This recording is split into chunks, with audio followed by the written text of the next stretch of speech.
J'ai appris comme vous aussi aujourd'hui la démission du président de l'Assemblée nationale. Ce que je tiens à vous dire, c'est que il y a quelques jours, moi j'avais reçu dans le cadre d'une réunion interinstitutionnelle tous les chefs de corps de nos institutions. Et il y avait là le président de l'Assemblée nationale, le président du Sénat, la première ministre et le président du Conseil supérieur de la magistrature.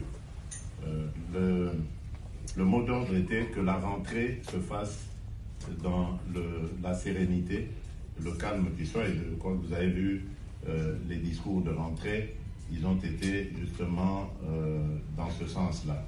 Après, il y a un fonctionnement, une cuisine interne à chaque institution, et les choses s'orientent selon ce que ces institutions sont en train de faire.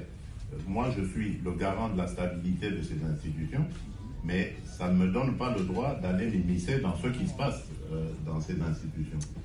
S'ils ont décidé de défier leur président, c'est leur cuisine interne. Mon rôle à moi est de voir les droits de tout le monde sont respectés et que l'institution elle-même, sa stabilité est sauvegardée.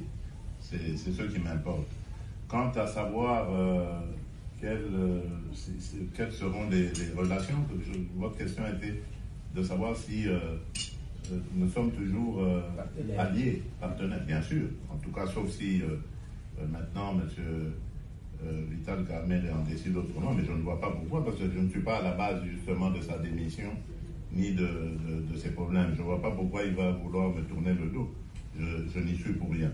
Donc, je continue à le considérer comme un allié, comme un frère, et jusqu'à ce qu'il en sera autrement. Mais ce n'est pas à moi, en tout cas, de le dire à ce stade. Merci beaucoup.